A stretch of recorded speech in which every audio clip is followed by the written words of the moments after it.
Merry Christmas, Jambos! No, we're not going to. We're not going to keep that one going. That was creepy as fuck.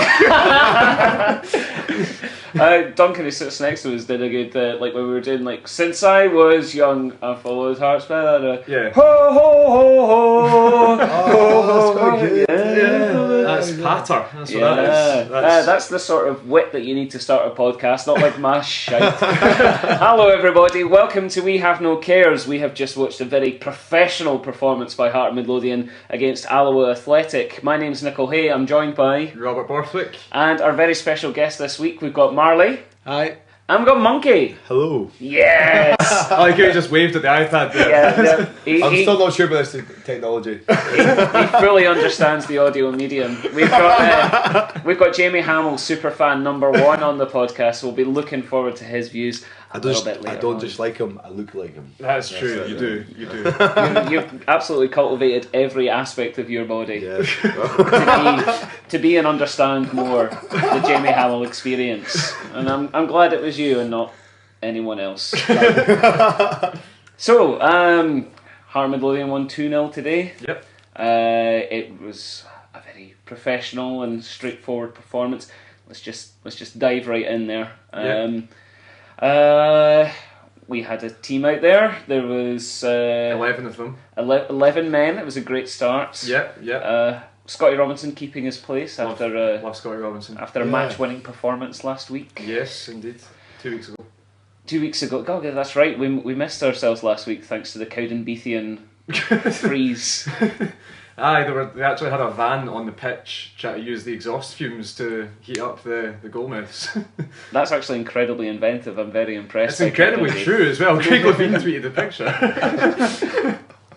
It'd be great if it was just like a stock car. It was exhausted ice cream mystery. Sorry. If there was an ice cream van on the pitch at Cowdenbeath, I would Mr. Wispy. Mr. Wispy. Just a very faint ice cream. I suppose that was fine. It was so fleeting. Okay, but today's game, well, we started a little nondescript. The first major thing that happened today was that Danny Wilson just got a bit bored and fucked off. Yeah, I think he just like headed something and was like, go and text my missus or something. No, you can see the blood though. You can see the blood. It was a bit of a. What actually happened? Yeah, it's good to see a centre back with a bandage on. That shows that you mean business. Yeah. That's true. Yeah, they were definitely scared of him. Yeah, but what did you see blood on the bandage? There was in the second half. Was there? Yeah. Was it his blood? Jesus Christ. We're gonna want more blood. have It's a football game. We're gonna have to wait for the DNA test to come in there. But yeah, it was kind of weird because it was just like a really low key beginning to the game. Hearts very much controlling things, and then Danny just sort of jogged down the tunnel. We were trying to decide in our section what had happened because we didn't see any. We really thought he'd just gone for a shit. Well, why would he get the physio to help him? I didn't see any of that. I just saw Danny go down the tunnel, so I thought, look, he's had enough of this game. Or he's just sort of thought, this is a bit easy, I think I'll let the other guys take care of it for a while. He shouldn't have gone out for a curry last night. that was the issue. Rookie mistake. But the best thing about it was, like, after about 5 minutes, they sent Gary Oliver to go check on him. Just make sure he's alright. You've been at Stenhousemuir the last few months, you've seen worse things. Was he just like, are we still playing? What is this? Let's just start the game. So it was just a bit of a passing game, Robert. That's how things developed. Indeed, Alloa actually saw quite a lot of the ball during that sort of 5-10 minute phase when Wilson was off the park. But you know, when we've gone down to 10 men previously in the season, like Blavin was sent off and Gomez and stuff like that, we basically just adapted the exact same tactics to that. No player was over the halfway line apart from Keatings. You know, very tight, very compact. So they never really caused any problems to us at all. And I think we could possibly extend that over the whole game, could we not? I think that would be correct, yeah. Although there was a little flurry in the second half. When they hit the bar, well, not the post, but yeah. Start of the second half, but we'll get to that. We've got to wade through the first half, the incident-packed first half. Well, the next thing I have in my notes is Ozturk's dummy. when he suddenly from a set piece just found himself playing as a winger. Do you remember that, Monkey? Yes. Oh, I remember it well. Do you remember what he did? Yes, he tried to put a ball in, and then was it a cross or was it a shot? it was definitely a cross. Knowing him though, it's probably a shot. Like he's that mental, he probably. So I can score from this angle. I can score from this angle on my left foot. From the left wing position, yeah. I tell you though, if he had roofed that like Robin-esque shot, I would not be alive just now. I would have just stopped living. I don't know how you would have handled that. I'd probably just fallen over. Not made any noise, just fall over. Just swan dive into the row in front of you. Pretty much, yeah. It was an empty seat, so I would have just held my breath just because, like, every time I watch Ozturk, I just hold my breath. I don't breathe.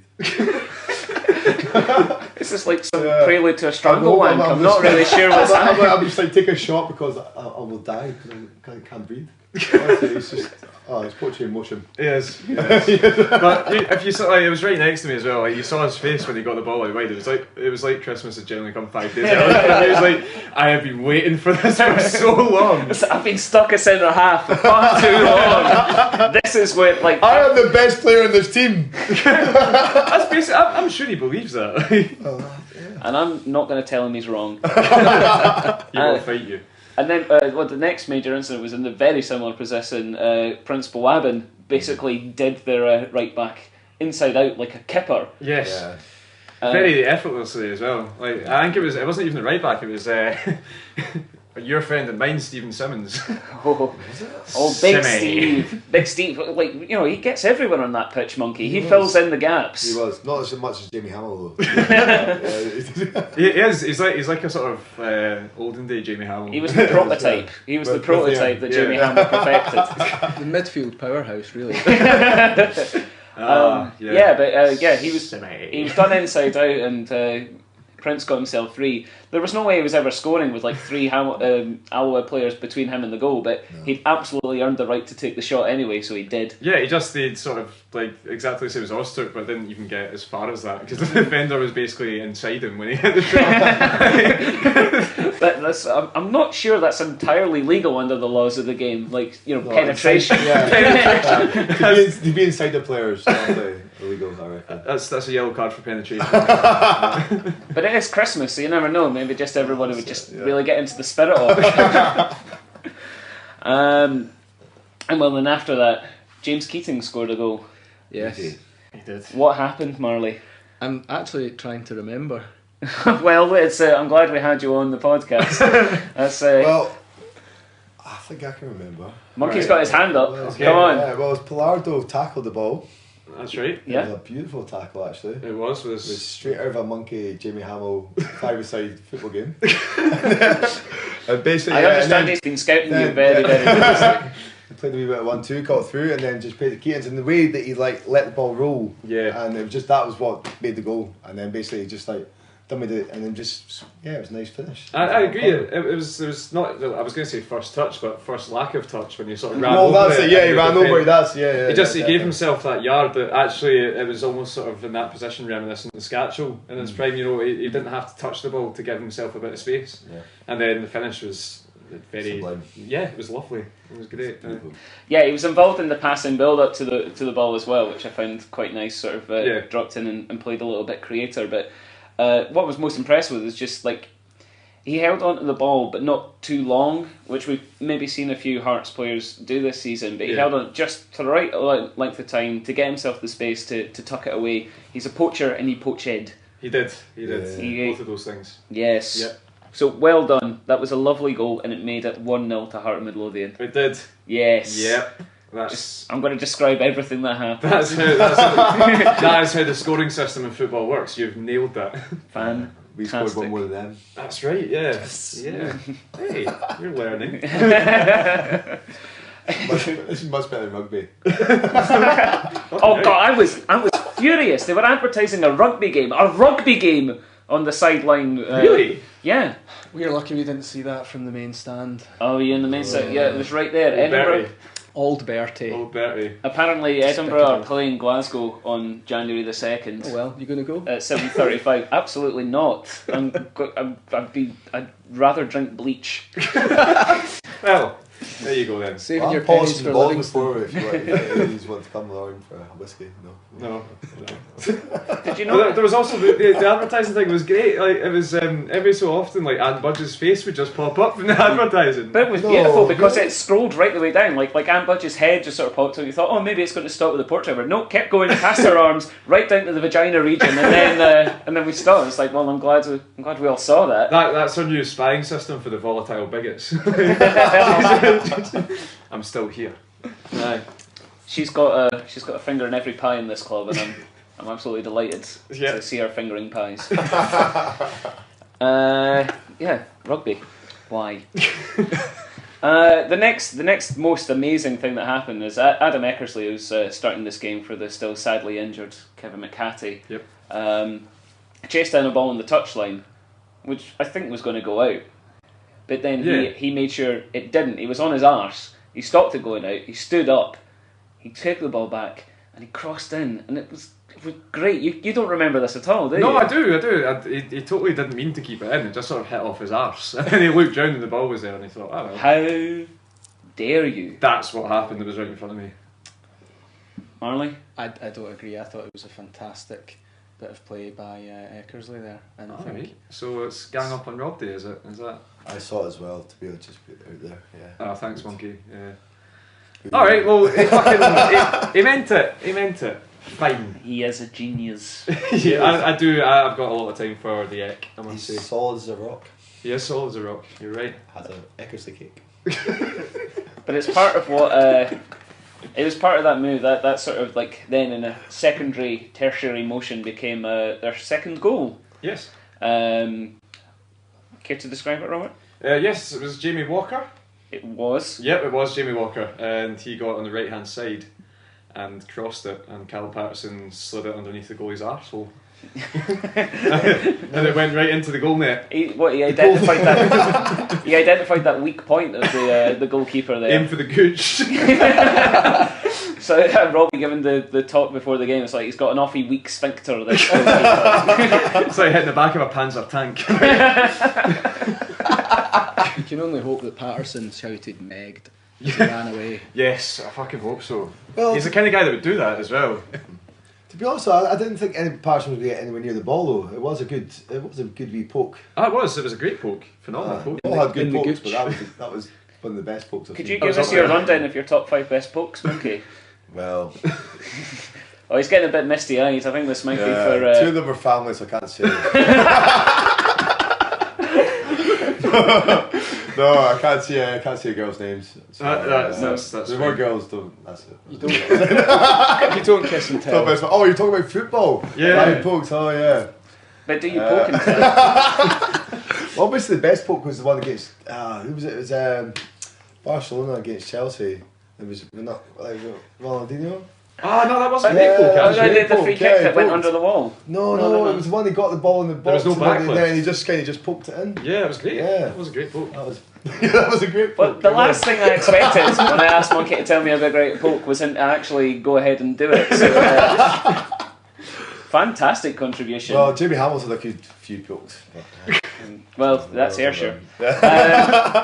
The best thing, well, not the best thing, but the last thing that happened in the first half was a quite remarkable movement where Payardo controlled the ball with his knee and face, seemingly. Somehow managed to get a bobbling ball under control in midfield. You recognise this, Monkey? I'm just watching Payardo all game. And he managed to play it forward, and it led to a chance that Keats just had it stuck under his feet, but that's when we got the free kick that Ushturk just narrowly nudged over. Yeah. But it was just another great bit of control, wasn't it? Yeah, he is actually. He's quite solid, eh? He is. He's coming in. I think he's more settled now. So. Yeah, I like him. Yeah, fantastic so far. I think full marks for Payardo. Yeah. So that's the consensus there. All 4 of us saying that Miguel Payardo is a good football player. He knows how to ball. Sexy legs as well, I think. This is the. What was that? I think he's got sexy legs. He has got what's so sexy about his legs, Monkey? Well, the Spanish. That is literally all you need. We had some special guests at halftime though, didn't we, Marley? That was superb. Really enjoyed seeing Kevin Kyle there. I thought it's a shame that maybe it didn't. Injury stopped his career maybe at Hearts going as well as it could have, and well, special chap that is Takis Fisa. What? I missed all this. You didn't. What? Oh, fuck! The half-time draw was Kevin Kyle and his son and Takis Visas. No!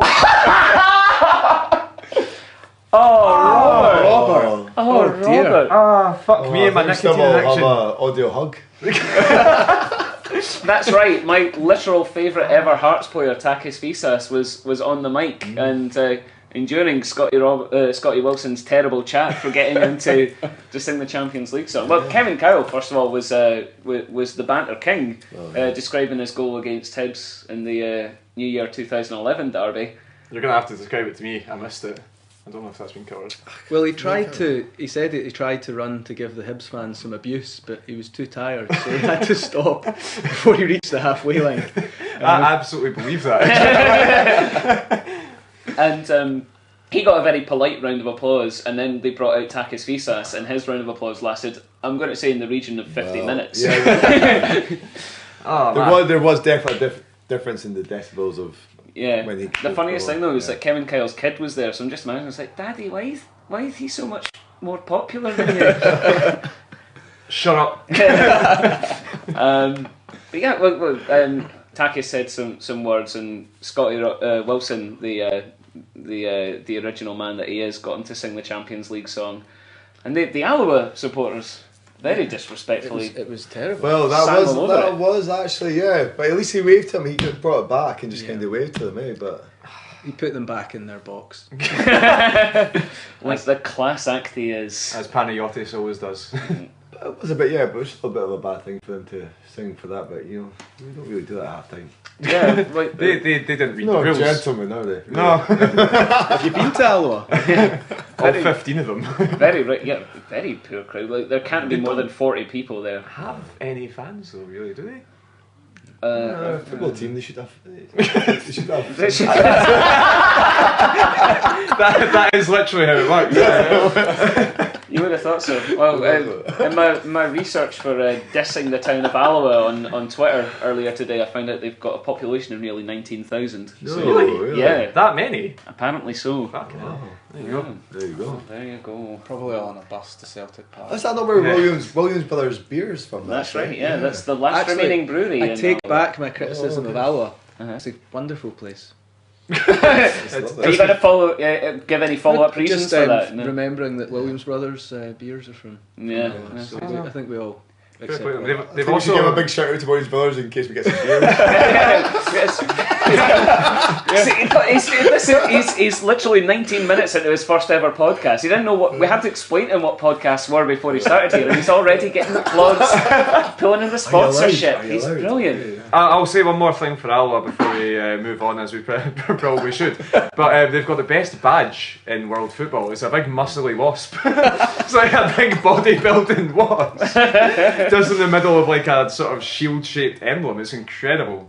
Fair fucking play. Well, the Wasps. Yes, great stuff. Well I did actually think about that a couple of times while just watching them, just like their tops going wasps. It's in my head. First thing that came to mind, aye. It could have been bees, but you went wasps, and you're right to go there. Well done. So the second half began, and Alloa, to their credit, did actually press us for maybe 5 whole minutes. Yes. Yeah. Greg Spence, that's the name of a player. Is he the number 17? That's number 9. Because it was. I really should have researched this, but their right winger was the one that was like pressing back Eckersley. Yeah. And doing some good work. So well done, 17. Bravo. Yep. Well done. And Stephen Simmons was there. Stephen Simmons. Yeah, I got his name on the back of my shirt once. Yeah, you've mentioned that. Yeah, just thought I'd mention it again before you did. I'm going to beat you to it. What were you thinking? He was a good young player at the time, and it was that lovely old like Area away top that was white, shiny with a sort of like round neck maroon collar. Oh yeah. And I quite liked Stephen Simmons. He'd scored a great goal against Rangers, and I thought, fuck, this guy's going to be the next big thing. The future. To be fair, we were all dreaming of that decade-long partnership between Severin and Simmons in the central midfield. With Kenny Milne at left back. Christ, that was turgid. So I just thought I'd get out of the way. Simmy. It's all right, man. We're all friends here. Yeah, we're all friends. Yep. Nice. Do you reckon he's still full time then? Simmons? No, Alloa are part time, aren't they? The whole team? I literally don't know. Yeah, No, yeah, no pretty sure idea. the whole team. Oh. So he must have a trade of some sort. Maybe he works for Williams Brothers. Maybe he does. Maybe. Or maybe he's a wasp. The part-time was. A big muscly wasp. Big string bean wasp that kind of control the football. Yeah. But yeah, no, they pressed us for a good 5 minutes or so. Yeah, they did. Came out. Is that when they hit the post? Was that in that time Why scale? not? Because I don't remember them really challenging at any other point. Nah, Just talk about them hitting the post, Robert. Actually, this is one thing. A couple of times today, Alexander, played for and missed. Yeah. He came out to punch and missed, or yeah. came out to catch and missed, and that was one of those occasions. To be fair, their deliveries into the box were actually very good from set pieces. Right on top of the keeper, and they knew how to get the men in and around the 6-yard box to make it difficult. But yeah, he just seemed a wee bit more dodgy than usual. It's probably just counting all his money though. Shall we get into Rangers? Because that has been a couple of weeks. How much did he get? £84,000. He's owed £84,000 by a club that can't afford to pay off Ali McCoy, so he's going to have to be their manager for 12 more months. 12 more months. And Alistair James McCoy. I don't know what his surname is. James sounds right. I think is it not like Murdoch? It's like something weird. It's like Murdoch, I think. Murdoch. Alistair Donald Finlay McCoy. Donald Finlay. Why not? Okay. He doesn't look a well man, though, does he? Ali McCoy. No. Well, you think he's haunted by all the terrible things that he's done? Ali McCoy has definitely killed a hooker or two, right? He has to release in some way. That was satire. Please don't sue. I think he's just been in love with Sue Barker for ever, isn't it? What do you think he's pining? Do you think he's pining for Sue? Yeah. He just lives with Sue Barker and Matt Dawson in a flat. Oh, Matt Maybe Dawson. John Parrott. I'm gonna be sick. Maybe that's why they can't beat Hearts this season. Every time they go out, he catches Anne Budge, and just like from the corner of his eye, he's like, Sue. Oh, no, Sue's gone. It's not. Sue's gone. Yeah. Sam Budge. You're right. And he doesn't have a chance with Anne Budge. No, he can't. absolutely not. We're going to need to make sure then that the same advertising billboard animation is there when we play Rangers again at the end of the season. A good distraction. Yeah. He'll be lost. What more lost than Bewildered. usual? As opposed to the totally on top of things man in charge that he is right now. It'd be like a dog chasing a laser pen. The billboard's like. Talk to me about Wimbledon. Ask me a question soon. What do you do as a man? Do you like... as a man though? No, but no. I'm getting back into... I was getting a serious note here. No, it's fine. You've just named the episode. What do you do as a man? What do you do as a man? Do you... you're a legend as a football player. Do you actually just walk away and go, I want someone to take over because I can't do anything else with this club? Or do you stay there and take the money and stay for the next? Given that you know you're never ever going to get a job in football ever again, you stay and take the money. Yeah. He's not going to get any other managerial What do you do jobs, as a man? I think that's an answer that'll have to wait for next week, listeners.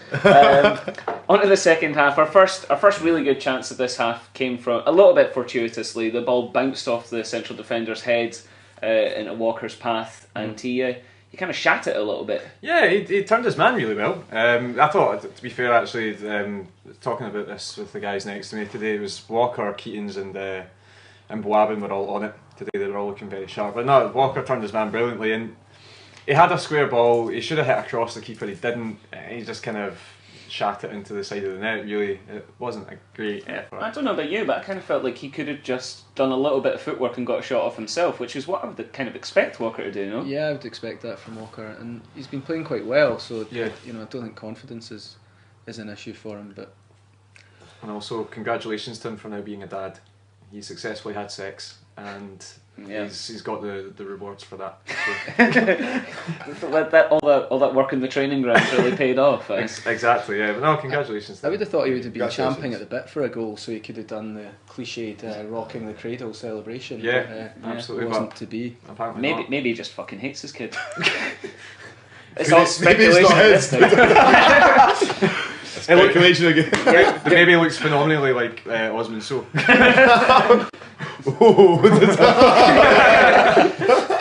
Osman So does look like a baby, so I'm going to go with that. Yep, that's what we're alleging. Yep. Osman So looks like a baby and nothing more. Yeah. Yep. Yeah. Nothing else. But no, it was. We're legally covered by that, right? Yeah, that's fine. Great. That's no problem. Thanks. The next chance after that came from some great work by Patterson in the midfield. Fought for the ball. Yep, don't know what you're talking about, so you can take the reins right back. Right, okay, fine. Just 1-2 touches. He won the ball off the Alloa player, just sort of like raced past him, managed to play in... Keatings. Yeah, he played in Keatings. Yeah. Keatings put in a cross. It looked like the Alloa right backish sort of area player had maybe scored an own goal. I certainly was up and cheering, and then I realised it had gone wide. Well, I from my angle, I thought it was Billy King who got the touch. All right, okay. Because it was a goal kick, so that would make sense. Well, I thought it was a goal, so maybe my testimony isn't the most reliable. Possibly. No, it kind of it looked like it actually felt to King. It was bouncing up at him and stuff like that. But you know, it kind of showed how bereft of confidence he is just now, because he wasn't at his best today at all. And it came to him, and he almost sort of like, it's like he felt sorry for Alloa and just sort of passed it behind the goal. He's like, I'm not going to score, guys. Sorry. Be my friend. It's all going to be fine. He looked like he could have done a lot more with it, as well as cut it back because Patterson was in there. But yeah, wasn't to be. Yeah, could have a lot more conviction with the. Yeah, exactly. Yeah, you're right. I was just surprised that he lasted the game. Yeah. King. Mm-hmm. I think he's been off the boil the last few weeks. Yeah. Now that Nicholson's back, I could possibly see a Nicholson Walker wing play instead of Billy, but you know, King's still been involved in more goals than anyone else in the team. I think that's true. You know, the reason Walker went off though, he was clearly knackered. Yeah. Like that sort of cynical tug back he did on the breaking Alloa defender, like really sort of showed that perhaps he's been kept up at night by a screaming baby. Possibly. It happens. It does. My absolute favourite moment of the second half happened after this, because I was right in line with it when Miguel Pallardo had a shot on goal that was so on beam, so heading towards the top corner. I literally was vinegering the whole way. Like, I was sitting there going like, oh, and to the extent where I don't think anyone else around me really appreciated just how close he'd come to scoring a goal, because everyone else was just going, tough target. So he's at the bar. To the extent where the folk in front of me were ripping the piss. They're sitting there going, oh, and I'm like, but he was still. He hit the fucking bar. Yeah, it was a good wee effort. I don't know if that's entirely what he meant to do. I think he scooped it a bit. Yeah, he did a wee bit. It was his left foot as well, so it was on his Are you wee calling him a scooper? Well, no, I love he's got sexy legs, but I think he was going for bottom corner. Yeah. He really fucked that up there. Yeah, I think it's a good effort. Do you reckon he meant? I think he meant to hit it towards the goal.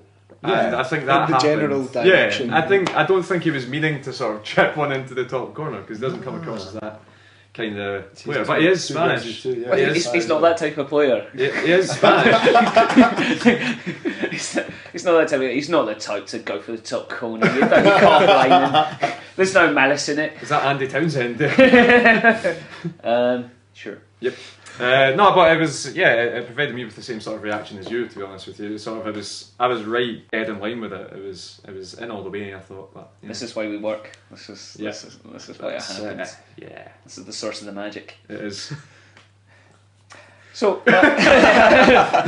fairly unremarkable for the rest of the second half. Hearts just stayed on the ball. I think my opinion is that Robbie's like, well, we're the only team in this division who have to play 3 games this week, apart from Cowdenbeath, obviously. Yeah. So let's not expend too much energy. Let's just keep the ball. Let's be professional. Yeah. He had the clientele to do it, with the wonderful Scotty Robinson, Pallardo and Boabin playing at a sort of at the top of the diamond as well. Well, it wasn't a diamond. It was a 4-3-3, but Boabin was definitely further forward until. Well, maybe you could say that he played at the back of the front 4 diamond then. There's a little fact for you. You always bring new ways of looking at things. I do. I've got such vision. I recognise these things. But what was nice about the game was that we also managed to get some minutes into the legs of Holt and Nicholson. Yeah, good to see Nicholson back. Yeah. Holt came on, and for the first couple of minutes I thought it was maybe the wrong move taking Robinson off. Yeah. But he then stepped up and had a pretty good contribution. I thought he played really well. It was a decent wee cameo. He was chasing down everything. I think he was basically told, like, James Keating's is really quite tired now, so you can run for him. He was really positive. Aye, yeah. Like that first time pass he had when we broke down the left, just winning the ball, scooping out to the right. Just lots of great wee touches. That wee sort of back heel flick he did it to get into the path of Patterson, I think it was. Yeah, that was good. Yeah, that was a great flick. Yeah. No, but it was. No, I'm just saying, no, man, it was good. It's your top 5 favourite flicks. So the game sort of petered out from there. The only thing that happened after that was Callum Patterson nutmegged a guy. Did you catch that? Yeah, I did catch that. Yeah. Did you like it? Yeah. That's the No, thing. I don't remember. I can't remember that. It was. Was that when you? Oh, no. It was the guy Docherty who had been given like a sort of a bit of jip to one of the fans. This was incredible. This was not on our side. We were asking why is everyone giving them such abuse? I have no idea. No, literally, there's just this guy down the front, like first row, must have been in his 60s. He was there with like his adult daughter and grandkids, and just started up and started offering out Docherty, like just like, you come over here. Like, absolutely going mental. No one has any idea why. His granddaughter's just looking up to him going, why are you so angry? And then his daughter started joining in as well. Like, they're all shouting at him. Everybody in the stand started giving him, like, Docherty was like, cupping the hand behind the ear, just sort of going, what's happening? Making a motion to say, you fat bastard, that kind of thing. And, Docherty got a bit of jip for that, and his contribution to the rest of the game was great. He fell over twice and got nutmegged. Well played, man. Like, way to show us. Yeah, but it was like the guy was literally like offering out. So I'll see you after. I'll see you after. Like I'm going to wait until you've showered, done your post-match interviews, worn down, possibly like contributed to the Alloa hospitality, and then I'll have a word with you. Yeah. Yeah. No, it was very bizarre, but yeah, it led to a lot of funnies when Patterson made him look like a complete prick. Hooray! And by that time, also just to mention, Gary Oliver's back and was on the pitch by that stage. Recalled from his loan from Stenhouse. We were only 2 weeks early, but yeah, I think it was definitely needed, seeing as he was the only striker we had on the bench. Yeah, sensible. Especially like quite disappointing that Carrick didn't make it to the bench. I thought he might have been fit by now. Yeah, I think we'd all like to see him back. Certainly by the derby. Yeah. I think it's just because he's been out for so long. He is back fit. He's been saying in the press sort of midweek, is that I'm back now. I'm back training all the time. I think it's just sort of finding the right game to put him into. Maybe see him against Livingston. Maybe it couldn't be a bit too soon. I think they might give him a couple of weeks just to give him a bit of time for his beard to grow. Yes. Yeah. Well, see, Cowden Beath, I don't think he'll get minutes there just because that pitch is such a fucking disgrace. Yeah.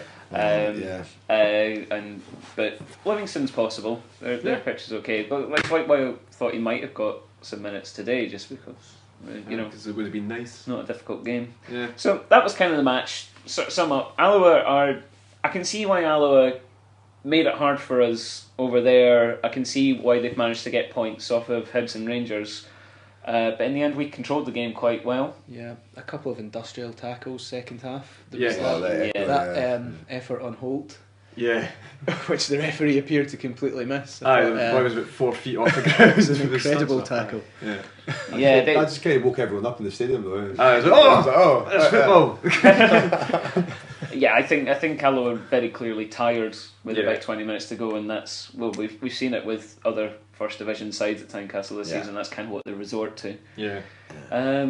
I've said it before, but I was really frustrated by the crowd really getting on our backs, on the team's backs, when they were clearly just playing the match out. No need to expend energy. Alloa have been decent, but not really threatening. Like, why would we chase more goals? What would be the benefit? Apart from goals, obviously. It's one of those things. I agree with you. It's one of those things that, you know, people who see the game plan and people who see a game of football is slightly different. So people are looking to be entertained for 90 minutes and, you know, see blood and thunder and goals and stuff like that. But in reality, we've got 3 games in the space of 7 days.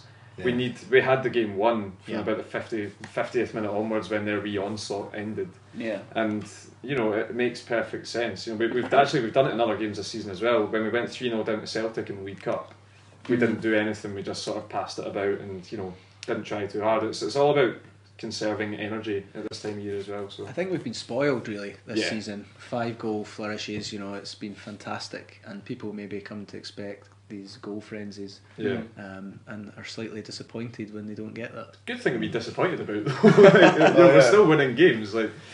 Yeah, it's kind of a weird thing to grumble when you're coming out of a 2-0 victory and you're still grumbling about the way we played. Yeah, I know. It's like, fuck, I hate winning. God damn it. A clean sheet, dicks! It's just more money in Neil Alexander's pocket. It does make me wonder though, like, do you think like...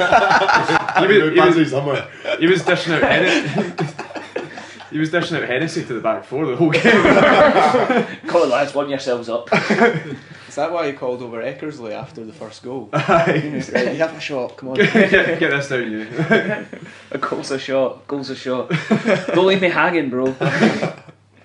Well, that was that game. It was good fun. Yep. So what we come on to now is emails. Lovely. First one from regular contributor Gordon Fairbairn. He's actually emailed us during the match, according to this timestamp, which is incredible. Alright guys, after the disrespectful singing from the Alloa fans over the class-infested Takis, my brother Jamie suggested a chant that I thought should be sung from the terraces at the derby. She earns more than you. She earns more than you. The bird in the turnstiles. She earns more than you. Alright. So, fuck that. Beer. I actually thought like the Alloa fans, given there was only about 7 of them, they did well, but I think that's partly because Alloa is a very chantable word. Yeah. Aye. I thought it was more they seem to have some peculiar hatred for Danny Wilson, and there was a lot of abuse his way, especially second half. He seemed to rile them for some reason. Maybe they hate medicine. Maybe they hate bandages. It's like, what are you doing? Have faith. Whose blood is that? Answer the goddamn question. No, it seemed to all stem from there was a time when he ushered the ball out of play, and then the linesman told him to go and replace a bit of turf.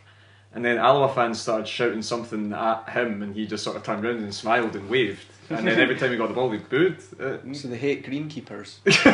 That's what we've come to know, yeah. Or they hate politeness. So they're like, hello, he's had a hand injury. He's probably like, are you my mum?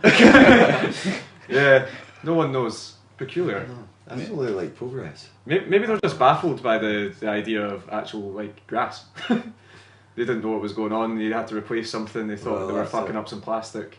Yeah. So that's thousands of pounds worth of damage. I'm going to have to dig deep into the Indodrill money to replace that. Indodrill. Indodrill. Okay, and our second email this week comes from, you may remember a couple of weeks ago, the Bob Marley contribution that Mark Hamilton made, who is also Miguel Payardo's English teacher. Yes. So, very, very welcome contribution this week. We got a message from Miguel Payardo. Yes! Whoa. So, enjoy this. Hola. Hello, boys. Thank you for your kind words. I am happy here in Edinburgh. I would like stay here for a few years. I'm sure 2015 will start well when we win against Hibs on the 3rd. Un abrazo. So that's Miguel saying that he's going to fuck the Hibs in the derby. I mean, I'm reading between the lines slightly there. That's exactly what he means. Yeah. So I think the only reason he didn't say he was going to fuck them in the derby is because Mark's been lax and not taught him the word fuck. Yeah. So need to speed up for that one, mate. Miguel Payardo, that's the first player that we've had on the podcast, and probably the last. Yeah, I should imagine so. Yeah, maybe. Well, we won't be getting Jamie Walker anyway. We could get Jamie. we could just get Jamie Walker's English teacher in. Well, that leads us nicely on to the songs of the week, and I think I mean, there was only one candidate today, just one towering performance, head and shoulders above everybody else. Yeah, he was fantastic. Led from the front, led by example. Absolutely, stand out. Whenever, but I think the entire stadium would agree with us when we say that Scott Robinson definitely deserves to have a second song. He's the first player to get 2 songs on this podcast, but I think truly richly deserved. Yeah, we're definitely not doing it to just wind folk up. Like that's not what we're doing here. No. So Marley, if you would like to lead off. Robinson, sitting in midfield. Robinson, sitting in midfield. He'll pass to the back. He'll pass to the side. Robinson. Are you alright? You seem to be like losing power. Right? Your battery's low. Well, fantastic. So, yes, I like it. Monkey, if you would care to furnish us with a song. Okay. Could you miss it? He is the walrus. Is it not so here's to you? What was I to say? Is it choo? You are a tree. How do you start Mrs. Robinson? So here's to you. Oh, that's it. That's what I was thinking. Sorry, someone's had a few drinks today. I am the walrus. I am the walrus, dude. Okay, so I've got it. Don't you dare sing. You've done more than enough. Right. Here's to you, Scotty Robinson. You wear those bandages so well. What bandages? He has his bandages and he's like, why are they? No, on his wrists. Yeah. Yeah, no, you're right. Yeah, he does. Thank you. Hours of observation. I'm going to have to reevaluate. Okay, I'll do that. Okay. No, that's it. That's all you're getting. A round of applause. And the bandaged hands. Some pretty strong words there, Rob. Do you have a song, Robert? Not yet. You got it. That's what I say. I hope he's not actually got anything wrong with his hands. Wrist disease. Well, why does he not? Do you notice he always? Yeah, no, he always does. You're right. Yeah, you're right. Yeah, sorry. There's a boy who plays in our midfield, and his class is world. Scott Robinson. He plays great even though he's young, and I think his teammates call him Pum. Scott Robinson. Hey. That's a power ballad and a half. Yeah. Well done, you. Yeah, well done, Thank you. Have you got anything, Robert? Coming to a terrace at Cowdenbeath soon. Who's that band that song? Bandages. That's the hot Which Bandages of my life in my arms for you. A friend of mine, Scotty Robinson. Well, great song. Yeah. The best thing about Bandages, a friend of mine pointed out that it sounds like he's saying bag of jizz. Bag of jizz in my heart for you. Bag of jizz. So that's for Scott Robinson. Yeah, well done, Scott. Well done. So who won? I want to give it to Monkey. You could choose Scotty Robinson. No, it has to be Monkey. No, I think you're. Well done, Monkey. Yay! So, thank you, everybody. That brings us towards the end of another We Have No Cares podcast. Our festive schedule is that you'll get a podcast next week covering both Cowdenbeath and Livingston with the wonderful Friggy. Yep. Yeah. And then after the derby... And the wonderful Mr. Walker as well, I believe. I know, he won't be here. Sorry to disappoint you, listeners. What a prick, where is he? Same family or something. Yeah, well, he's in the northeast where his family live. Yep, Fraserburgh, I believe. Yeah, because of Christmas. Yep, good for him. Bastard. Prick. And then after the derby, we've got some very special guests, don't we? Yes, it's yet to be fully confirmed that Simon will be making a return for the derby cast, but we'll have Ian Porterfield, who's over from Australia, for a limited time only. So he's going to come on the podcast as well. That'd be great. Podcast veteran Ian Porterfield. Yes, absolutely. Yeah. So that's something to look forward to. It is, isn't it? So more weekly podcasts is to warm your cockles. Yep. If your cockles are getting cold. How are your cockles, Marley? They've warmed up over the course of this last hour. That's fantastic. What's your top 5 favourite cockles? Oh, that's a tough one, but I'd say my first one is I have no idea. It really looked like you had a top cockle that you were just I've been waiting for somebody to ask me. Robert, if people want to touch us, how would they touch? Touch us on email at wehavenocares@gmail.com. Fantastic. Also, our Twitter is up at wehavenocares. Yes. Yep. We also have individual Twitters. Mine's is at RF Borthwick. Mine's is at Nickel Hay. Do you want to reveal your Twitter? At UNM99. Okay. And do you know what Twitter is?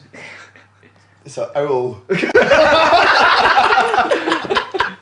Also, find us on Tumblr, wehavenocares.tumblr.com. Steve Crawford. Steve Crawford. Steve Crawford.